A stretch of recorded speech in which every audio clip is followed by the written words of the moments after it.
श्री स्वामी समर्थ. नमस्कार. मी नंदिनी माझ्या यूट्यूब चॅनलवर तुमचं खूप मनापासून स्वागत करत आहे. तुमच्या मनातील सर्व चांगल्या इच्छा स्वामी महाराज पूर्ण करो ही स्वामींच्या चरणी प्रार्थना करते आणि आजच्या नवीन व्हिडिओला सुरुवात करते. तर उद्या वार आहे शनिवार, दिनांक आहे 14 जून. या दिवशी आलेली आहे संकष्टी चतुर्थी. तर संकष्टी चतुर्थी ही भगवान गणेशांना समर्पित आहे. गणपती बाप्पा हे आपले सर्वांची लाडकी देवता म्हणून ओळखले जाते. संकटापासून मुक्ती या व्रताने भगवान गणेश सर्व विघ्न आणि संकट दूर करतात. भक्तांना सुख, समृद्धी आणि शांती प्रदान करतात. आई आपल्या मुलांच्या दीर्घायुष्यासाठी आणि त्यांच्या जीवनातील संकटापासून संरक्षण होण्यासाठी हे व्रत करत असते.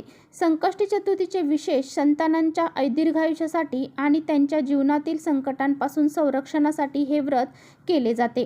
कृष्ण पिंगल संकष्टी चतुर्थी यासारख्या व्रतांना संतान कल्याणासाठी विशेष महत्त्व आहे. धार्मिक मान्यतेनुसार या व्रताने मुलांचे सर्व संकट दूर होतात आणि त्यांना बुद्धी, समृद्धी आणि यश प्राप्त होते.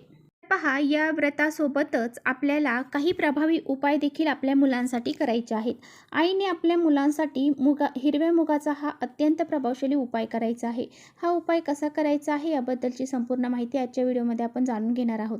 हा उपाय केल्यामुळे मुलांचे सर्व दोष, अडचणी, विघ्न, संकट दूर होतात. त्याचबरोबर मुलांची अभ्यासामध्ये, नोकरीमध्ये, व्यवसायामध्ये प्रगती होते. इतका हा प्रभावशाली उपाय आहे. हा उपाय कसा करायचा आहे याबद्दलची सर्व माहिती आजच्या व्हिडिओमध्ये आपण जाणून घेणार आहोत. त्यामुळे तुम्ही व्हिडिओ स्किप न करता शेवटपर्यंत नक्की बघा, जेणेकरून तुमच्यापर्यंत योग्य ती माहिती पोहोचेल. आपल्या चॅनलवर जर नवीन असाल तर चॅनलला लगेच सबस्क्राईब करा आणि असेच नवनवीन माहितीपूर्ण व्हिडिओ पाहण्यासाठी बेल आयकॉनलाही प्रेस करा, म्हणजे मी जेव्हा कधी नवीन व्हिडिओ अपलोड करेन त्याचं नोटिफिकेशन सर्वात अगोदर तुम्हाला भेटेल आणि तुम्ही एकही व्हिडिओ मिस करणार नाही.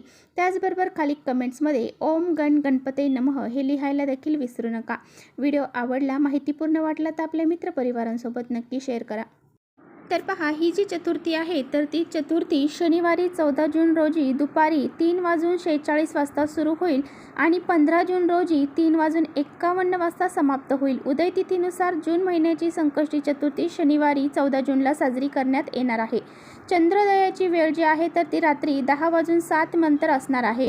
तर पहा, असं म्हटलं जातं की गणपती बाप्पा हे या चतुर्थीच्या दिवशी पृथ्वी तलावरती येत असतात आणि आपल्या भक्तांच्या इच्छा पूर्ण करण्यासाठी, त्यांच्या मनोकामना पूर्ण करण्यासाठी ते या दिवशी पृथ्वी तलावरती भ्रमण करत असतात आणि जे त्यांची उपासना, पूजा किंवा व्रत करत असेल तर त्यांना धनधान्य, समृद्धी ते प्रदान करत असते.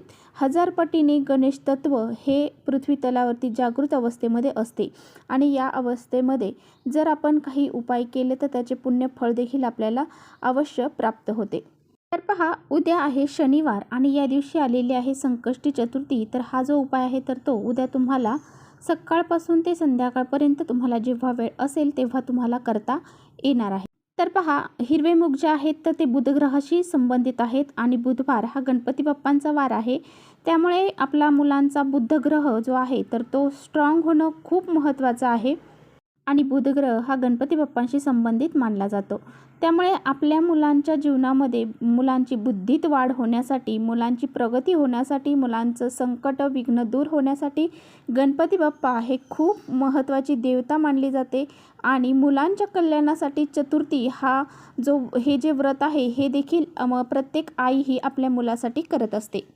आपल्या मुलांची भरभरून प्रगती व्हावी, प्रत्येक क्षेत्रामध्ये त्यांना यश मिळावं असं प्रत्येक आईची इच्छा असते. तर पहा, जर तुमची मुलं ही सारखी चिडचिडेपणा करत असतील, हट्टीपणा करत असतील, ऐकत नसतील, त्यांना कुणाची नजर बाधा लागलेली असेल किंवा काही दोष अडचणी त्यांच्या जीवनामध्ये येत असतील आणि त्यांची प्रगती होण्यापासून थांबली गेलेली असेल, लहान मुलं असतील तर ते खूप चिडचिडेपणा करतात, मोठी मुलं असतील तर त्यांच्या अभ्यासामध्ये, नोकरीमध्ये प्रगती होत नसेल, त्यांनी खूप सारी मोठी डिग्री धारण केलेली आहे परंतु त्यांना म्हणावं अशी नोकरी प्राप्त होत नसेल, तर अशा मुलांसाठी देखील तुम्ही हा उपाय करू शकता. तर पहा, तुमची मुलं किती लहान असतील, कितीही मोठी असतील तरीसुद्धा तुम्ही त्यांच्यासाठी हा उपाय करायचा आहे. अगदी लहानांपासून ते मोठ्यांपर्यंत, अगदी लग्न झालेली मुलं असतील तरीसुद्धा तुम्ही त्यांच्यासाठी हा उपाय करू शकता. तर तुम्हाला काय करायचं आहे, उद्या सकाळी लवकर उठायचं आहे, स्नान करायचं आहे, स्वच्छ कपडे परिधान करायचे आहेत आणि त्यानंतर तुम्हाला देवघरातील देवांची पूजा करून घ्यायची आहे. गणपती बाप्पांची विशेष पूजा तुम्हाला करायची आहे. या दिवशी त्यांच्यावरती पंचामृताने अभिषेक करायचा आहे. त्यांना आवडणाऱ्या वस्तू तुम्हाला पूजेमध्ये अर्पण करायच्या आहेत. लाल जास्वंदाचं फूल असेल, गोड खोबऱ्याचं नैवेद्य असेल किंवा मग दुर्वा असतील तर त्या तुम्हाला गणपती बाप्पांना अर्पण करायच्या आहेत. धूपदीप अगरबत्ती लावून वातावरण प्रसन्न करायचं आहे आणि त्यानंतर तुम्ही दिवसभरामध्ये हा उपाय कधीही करू शकता. दिवसभरामध्ये म्हणजे तुम्ही जर उपाय करणार असाल त्यावेळेस तुम्हाला देवघरातील दिवा धूप अगरबत्ती लावून घ्यायची आहे, आसन टाकून बसायचं आहे. त्यानंतरच हा उपाय तुम्हाला करायला सुरुवात करायची आहे. तर तुम्हाला यासाठी लागणार आहेत 108 हिरवे मुगाचे अखंड दाणे. हे अखंड दाणे हिरवे मुगाचे घेतल्यानंतर एका वाटीमध्ये घ्यायचे आहेत. एक हिरवा कपडा तुम्हाला लागणार आहे, तो तुम्हाला गणपती बाप्पांसमोर अंथरवायचा आहे आणि त्यानंतर तुम्हाला काय करायचं आहे, तर एक मुगाचा दाणा तुम्हाला तुमच्या उजव्या हातात घ्यायचा आहे. ओम गण गणपते नमः या मंत्राचा जप करायचा आणि तो हिरवा मूग परत तुम्हाला त्या हिरव्या कपड्यावरती ठेवायचा आहे. दुसऱ्यांदा हिरवा मूग हातामध्ये घ्यायचा आहे. परत ओम गण गणपते नमः म्हणत तो दुसरा हिरवा मूग देखील तुम्हाला त्या कपड्यावरती ठेवायचा आहे. असं 108 वेळा तुम्हाला करायचं आहे. 108 हिरवे मूग तुम्हाला अशा पद्धतीने हा मंत्र म्हणत त्या हिरव्या कपड्यावरती ठेवायचा आहे. यानंतर ती जे हिरवे मूग आहे तर ती जी पोटली आहे तुम्हाला तयार करायची आहे, म्हणजे पोटली बांधायची आहे आणि त्याला हळद कुंकू अक्षता तुम्हाला अर्पण करायचे आहेत. धूप अगरबत्ती फिरवायची आहे. ती पोटली तुमच्या दोन्ही हातामध्ये घ्यायची आहे आणि तुमच्या मुलांबद्दल ज्या काही समस्या असतील तर त्या समस्या तुम्हाला बोलायच्या आहेत, त्या दूर होण्यासाठी प्रार्थना करायची आहे. हे तुम्हाला हातात घेऊन त्यानंतर तुम्हाला तिथे बसूनच 3 वेळा गणपती अथर्वशीर्षाचं पठण करायचं आहे आणि त्यानंतर तर तुमची मुलं जर मोठी असतील तर तुम्ही मुलांकडून ही सेवा करून घेऊ शकता. जर मुलांना शक्य नसेल तर आईवडिलांनी केली तरीसुद्धा चालेल. तर पहा, तुमची जी मुलं आहेत तर त्या मुलांसाठी जर एक मुलगा असेल तर एका मुलासाठी 108 हिरवे मूग घ्यायचे आहेत. 2 मुलं असतील तर 2 मुलांसाठी वेगवेगळे 108 असे हिरवे मूग तुम्हाला घ्यायचे आहे. वेगवेगळा कपडा घ्यायचा आहे आणि सांगितल्या पद्धतीने तुम्हाला हा उपाय करायचा आहे. आता तुम्हाला काय करायचं आहे, ती गणपती बाप्पांपासून ती पोटली उचलायची आहे. एक खोबऱ्याचा तुकडा किंवा मग खोबऱ्याची वाटी घ्यायची आहे. त्यावरती तुम्हाला गुळाचा खडा ठेवायचा आहे. दुर्वा घ्यायचा आहे. जास्वंदीचं फूल घ्यायचं आहे आणि हे सर्व घेऊन तुम्हाला तुमच्या जवळ असणाऱ्या गणपती बाप्पांच्या मंदिरात जायचं आहे. तिथे गेल्यानंतर तुम्हाला हे जास्वंदीचं फूल त्याचबरोबर दुर्वा ह्या गणपती बाप्पांना अर्पण करायच्या. त्यानंतर हे जे हिरवे मूग आणि गुळ खोबऱ्याचं नैवेद्य आहे तो सुद्धा तुम्हाला तिथे अर्पण करायचा आहे.